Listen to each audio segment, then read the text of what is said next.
Vertically মানে কোন দিকে বাড়বে? সাইড বাড়বে? উপর নিচে এখানে প্রিভিউ দেখাচ্ছে এখানে বললো হ্যাঁ হয়েছে না? হ্যাঁ স্যার। তাহলে রিসাইজ ব্যাপারটা বুঝে এসছে। হ্যাঁ স্কিউ করা মানে একটা পক্ত অর্থাৎ ডিগ্রি ওয়াইজ একটা বাঁকা যাবে, বেঁকে যাবে, সেটা হরিজন্টালি ভার্টিক্যালি হয়। এটা 89 ডিগ্রি পর্যন্ত হবে, তার বেশি হবে না। আমি ধরো 75 ডিগ্রিতে এটাকে অ্যাঙ্গেলে ঘোরালাম, তার মানে এইভাবে এটাকে করতে পারবো। রোটেট দেখো, এই শেপসটাকে রোটেট করতে হবে। এটা তো রোটেট করলে খুব একটা বোঝা যাবে না, যেহেতু একই ধরনের শেপস এটা।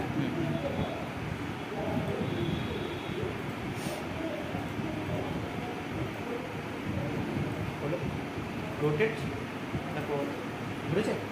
এবার যে এই ধরনের একটু এরিয়াটা কেটে নিতে হবে, এখানে তবে সিলেকশন এরিয়াটা কম ছিল, ওই জন্য এটা দেখাচ্ছিল। হলো, আবার রোটেট করে দাও, কিন্তু সিলেক্টটা মাস্ট হলো। দেখো এই যে সিলেকশন এরিয়াটা, ও শেপসটা তো একটু বড়, বুঝেছে? এখানে রোটেট হচ্ছে এটা। এবারে দেখো দ্বিতীয় এখানে একটা অপশন আছে, স্কিপ করে একটা অপশন আছে।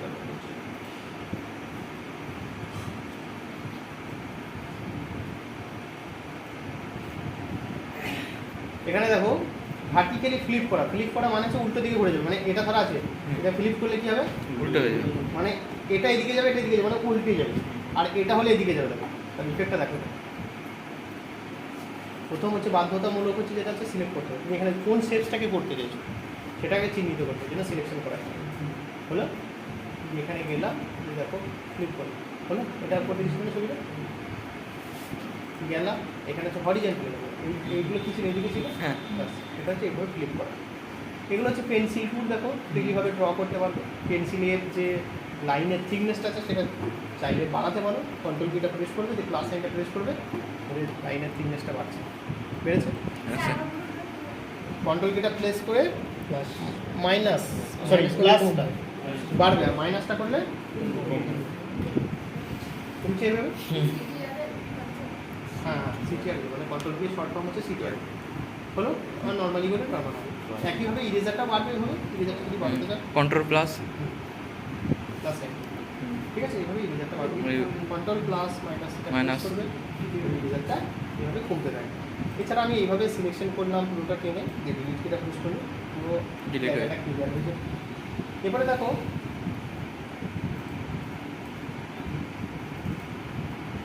একটা শেপস নিলাম, কালার দিয়ে ফিল করছি, ফিল করে দিলাম। তাহলে ফিল করার পর আমি এটা হচ্ছে টেক্সট টুল, এই ফিলটা বললাম টেক্সট টুল দিয়ে আমি লিখতে পারবো,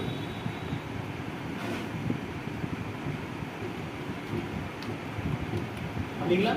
এই অবস্থায় আমি যা ইচ্ছা করতে পারি, এটাকে ফরম্যাটিং করতে পারি, এখানে সাইজটা বাড়াতে পারি, চালু করতে পারি, লাইন থ্রো করতে পারি, ঠিক আছে? এটা এই অবস্থায় যা খুশি করতে পারবো।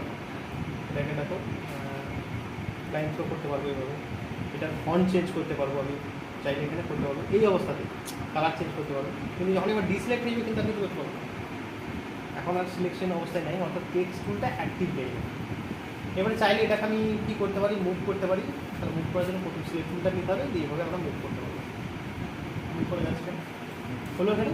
এটা হচ্ছে ইরেজার বললাম যেটা, এটা হচ্ছে কি কালার পিকার। এই টুলটার কাজ দেখো, আমি একটা শেপস ড্র করেছি, একটা কালার দিয়ে ফিল করেছি, আবার একটা শেপস আমি নিলাম এখানে, সেম টুলটা সেম কালার দিয়ে এই টুলটাই এই শেপসের মধ্যে ফিল করতে চাই। দেখা গেল কালার বক্সে সেই কালারটা ম্যাচ করছে না, কারণ হচ্ছে আমি এই কালারটাকে এডিট করতে পারি, এডিট করা যাবে। তো এই কালার বক্সে কালার ম্যাচ করছে না, অন্য কালার সিলেক্ট হয়েছে, আমাকে এত খোঁজাখুঁজি করতে হবে না।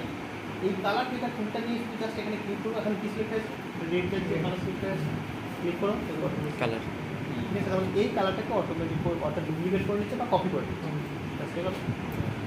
এটা হচ্ছে ম্যাগনিফায়ার, অর্থাৎ জুম করা, ঠিক আছে? জুম করা হয়ে যাচ্ছে,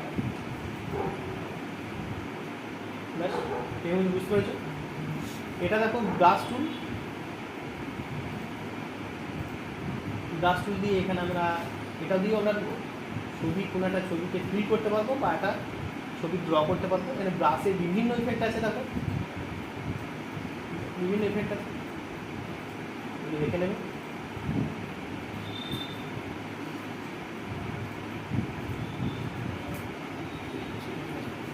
হলো, এটা দেখো ইয়ার ব্রাশ, অর্থাৎ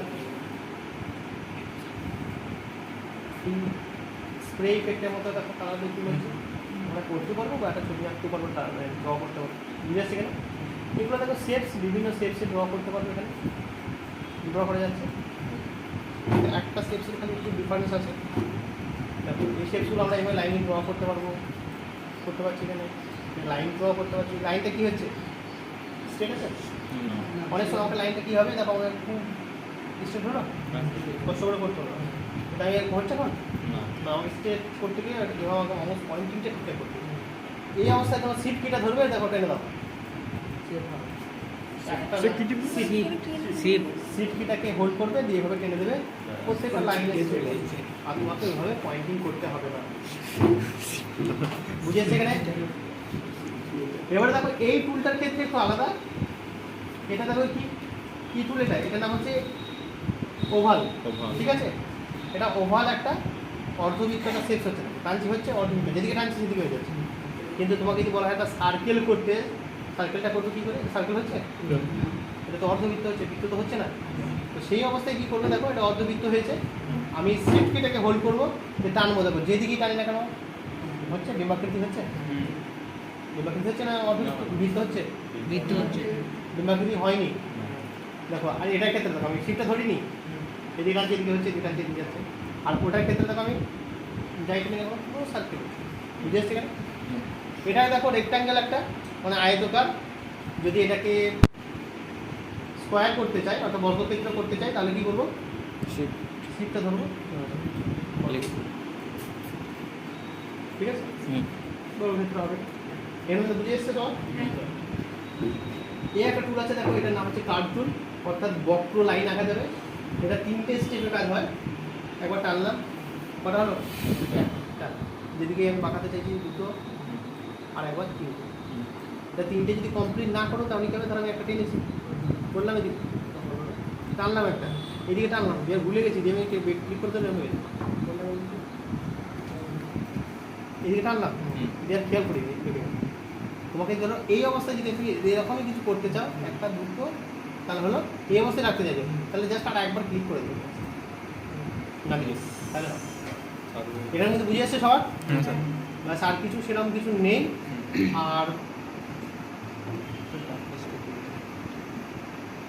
আর একটা দেখো এখানে কপি পেস্ট হচ্ছে, আমি একটা শেপসকে ড্র করবো, একটা শেপস ড্র করলাম, আর যদি ফিল করার প্রয়োজন হয় ফিল করলাম, এটাকে যদি আমি কপি করতে হয় সিলেক্ট করবো, সিলেক্ট করার পর কপি, পেস্ট, পেস্ট কন্টিনিউ হচ্ছে।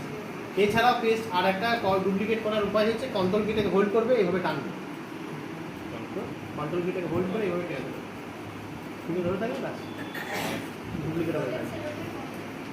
কন্ট্রোল কিটা প্রেস করে এইভাবে ড্র্যাগ করলেই হবে, আগে প্রথম সিলেক্ট করবো, কন্ট্রোল কিটাকে প্রেস করে এইভাবে ড্র্যাগ করবো, তাহলে কী হবে, সেগুলো ডুপ্লিকেট হতে থাকে, বুঝে এসছে? হ্যাঁ স্যার। ব্যাস, এবারে আর কারো কিছু সমস্যা থাকলে আমাকে বলো, সমস্যা নেই, ভালো জিনিস, আজকে চলে যাবে, পরের দিন প্র্যাকটিস করবো।